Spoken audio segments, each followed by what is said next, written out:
talk less, listen more. So that said, when I talk about talking less, there's some subtitles to that. One, do not interrupt the client when they're trying to make a point with you. Don't interrupt them. Don't cut them off.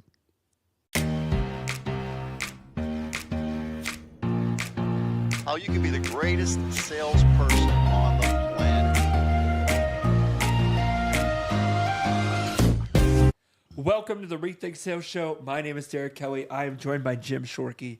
And Jim, so many of us, when we were younger, made mistakes, whether it was in sales, whether it was in communication, right? What do you think the biggest mistake you made early on?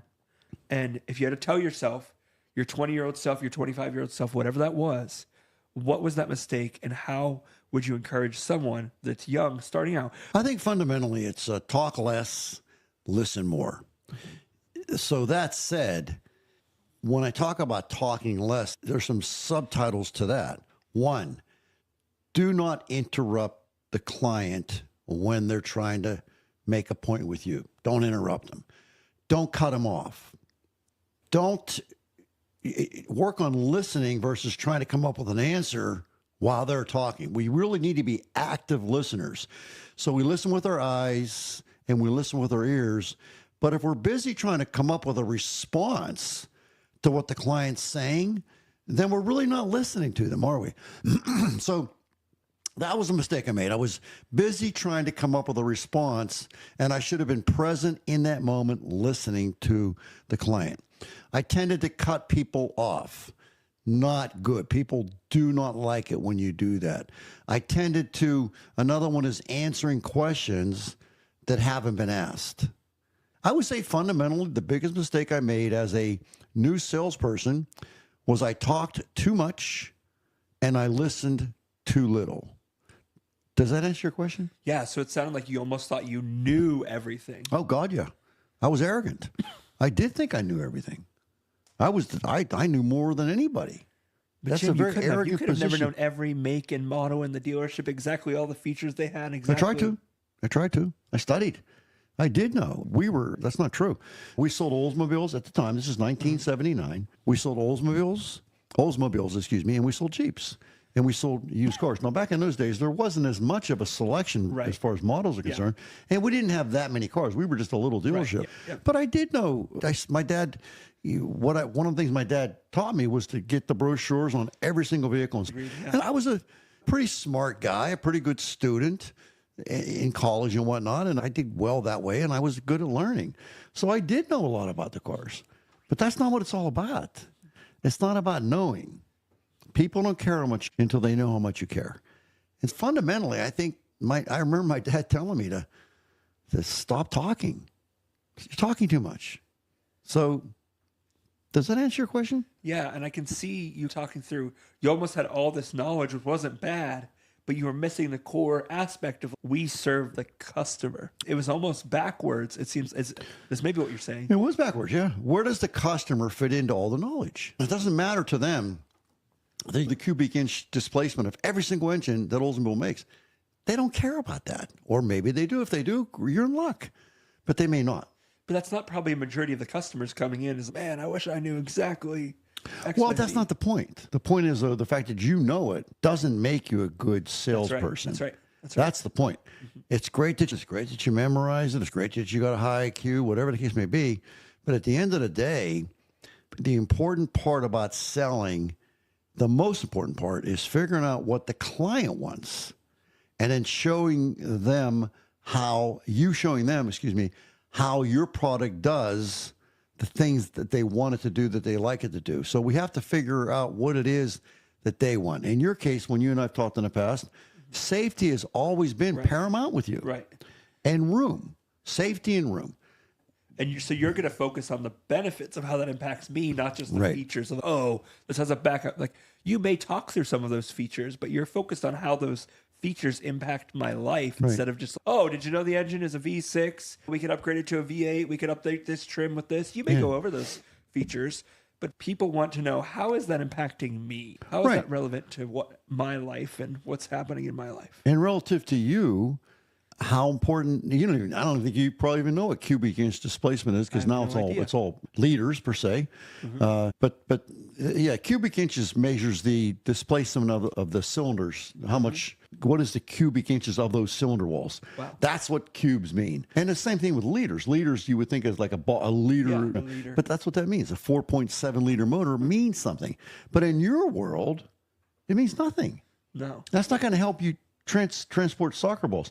Now, you did mention at one time when you and I were talking that power was important to you from a safety point of view as far as being able to avoid certain situations. But we can demonstrate that just by going for I want a to be able to ride. accelerate on the highway correctly when I need to or get out of a situation. we can demonstrate. I'm not trying to get 0 to 60 in 1.8 seconds. And we really don't need to talk about that, because when we go for a ride in the car, and I said, no, Derek, do me a favor.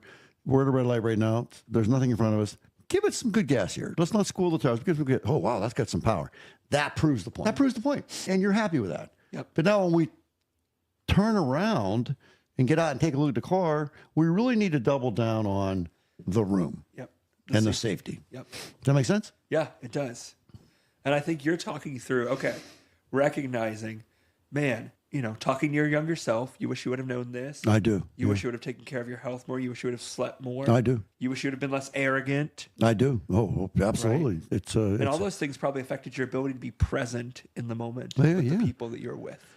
I'm not at all a believer in the law of attraction. I just don't believe in that. I think it's too nebulous, and I think there's a lot of conversation about it, and a lot of people that kind of really don't even understand what that means. But I do believe, in my heart of hearts, I believe in the law of personal attraction. By the way I appear in front of the client, or anybody for that matter, the way I talk, the way I listen, the way I communicate, I should say, the way I stand, the way I dress, everything that I do in terms of my presence in front of the person makes me more or less attractive. And do you know that arrogance is the number one enemy of any successful enterprise, including this enterprise right here? So I want to attract you into my world. I'm going to sell you a car today, but I'm arrogant. Is that going to pull you in or push you away? Push me away. So there's one. So There how you did go. you get arrogant in the first place? I don't know. I just think I was a know-it-all. I didn't want any advice. If you look up the word arrogance and there's a list of qualities that would define arrogance, I would check every box in those days, and I had to learn that lesson. When my dad died on March 24th, 1996, and you've heard me say this, I don't know how many times, but if I knew half as much as I thought I knew when my dad died, I would have been pretty damn smart. I didn't want any advice. I just didn't. I was going to do it my way. And I messed up big time. And 2 years later, after my dad died, I was bankruptcy imminent. I messed up. I was arrogant. Yeah. And so there's 3 fundamental principles at the Jim Shorkey Family Auto Group. Number one, most important, is to love the customer. And I do mean love them. Hug them, kiss them. And I'm talking figuratively speaking here, of course. But we want to love on our customers. Second number one goal of the Jim Shorkey Family Auto Group is to love the team. Because if we don't love the team, there's not going to be anybody to love the customers. So again, I want to kiss them, hug them, and figuratively speaking, I'm talking here. Please don't misinterpret me. I want to love on my team because I want my team to go do the work of loving the customers as well. And if you do number one, love the customer, and you do number one, love the team really well, you're going to get to be really successful. You're going to sell a lot of cars. You're going to make a lot of money. You can get a lot of neat things, get to go on trips, get to go to awards, dinners, whatever the case may be, trophies, whatever, hugs, the whole thing. And the number one enemy of any successful enterprise, be it a business, a marriage, a church, a relationship, whatever the case may be, the number one enemy of any successful enterprise is arrogance. Arrogance pushes people away. Oh, wait a second. I thought you said love the customer. Well, we're arrogant. So we're loving the customer, but we're arrogant. We're pushing people away. We don't want that. So the third rule, goal of the Jim Shorkey Family Auto Group, almost number one, is to keep it very humble. And that's the one that I had to pay the most attention to over the years. We tended to get a little full of ourselves. That's why they don't have repeat Super Bowl teams in general. Like what happened this year is very unusual. Yes. The Chiefs came back again. Now, they didn't win. They ran up against an incredible team in the Philadelphia Eagles. But the point is, though, the team that wins the Super Bowl typically doesn't have the same off season as they did the previous season. Or having parties and parades and all the whole thing. They're the greatest team ever. And they don't generally make it the next year. Wow. Because of arrogance. Because then in 08, 09, Great Recession time, you were having really low numbers, but you overcame that and you had your best year ever. And then there's probably a temptation for arrogance, right? Oh, we had our best year ever. You can't let that happen as a manager, as a leader. How often should you floss your teeth? Every day. Why? Because you did it yesterday. There's always, you're eating food, right? You did it, yeah. So every day. So how often should we pay attention to those 3 rules? Love the customer, love the team, keep it very humble. Every day, all day long. It can get away from you pretty quickly. Yeah. You know, it really can. And you have to reel it back in. To reel it back in. Yeah. Well, I have this thing in my world, lifelong learning. Okay, that's one aspect of it. Constant and never-ending improvement. So even though I have those 3 principles in place, does that mean that I can walk away? Of course not. No. I can't. I got to keep at it. Yep. So we probably need to have a meeting about those 3 things today. That's huge. I'm not even there. Yeah. But let's make sure we're on point. Let's make sure we are loving the customer, loving the team, and keeping it very Because humble. that creates a culture, right? It does. Often, It does. I work with a lot of companies and I see where they haven't spent time developing that culture. Maybe they have these values that are spoken or said or mentioned or written somewhere on a wall, but it's like, how often are they going back with the team and remembering them? Yes. Luke's a part of our team, and there's 15 of us now, and every week we're reminding people, this is what we're here for, this is what we're doing, this is how we're serving important. people. And it almost feels silly of like, at first I was like, it was an exercise for me because I like to work hard and get stuff done like you, but I had to remind myself, this is really important because we're laying the groundwork for really culture. important. Yeah. It almost feels like an easy step to skip. I was meeting with a guy recently, and he's grown a pretty successful business over the past 25 years, and he's ready to retire. Yeah. But I can see where he does. One of our suggestions, because we do a plan with them, one of our suggestions was you need to improve your culture. And I wasn't saying it offensively, but it was like, you have such a great team, but they're not together. You got to get them together. And that's hard. It's hard to start, but you did such a good job. You probably didn't know at the time, right? But things you tell yourself when you were 25 is, man, focus on love the customer, love the team, keep it very humble, and train on that and remind people of it, right? Yeah. It's hard. It's hard. It's hard. Dying's hard. Yeah, that's true. Being sick is hard. Yes. Having a stroke with 3 brain bleeds and having to have major surgery, that was hard. So being sick is hard. Being bankruptcy imminent is hard. And conversely, even going out of business, it's hard. Yes. Losing sales is hard. When you're selling, just to pick a number, in our business, let's say you're selling 15 cars a month, 15, and you're doing a great job, but you get off the process of, among many things, loving the customer, loving the team, keeping it very humble. You get off the process, and now you're selling 10 cars a month. You just cut your pay by 50%, right? Yep. You went down from 15 to 10, close to it. And who knows? And it could be 50% with different bonuses and stuff like that. But the point is, though, it's hard not being able to pay your bills. That's hard. And it's hard being sick. It's hard being lonely. Yes. It's hard being poor. People say it's hard to save money. No, it's hard to be broke. That's what's hard. Mm-hmm. And so how do we avoid being broke? We have to set up a system, bring more value to the hour. We need to, whatever the case, whatever it looks like, it could be selling, whatever it is, we're making income. How do we improve our income? How do we make more money? What's the answer? Get better at a skill set. Yeah, get better. Yeah. Learn more. Yep. And spend less.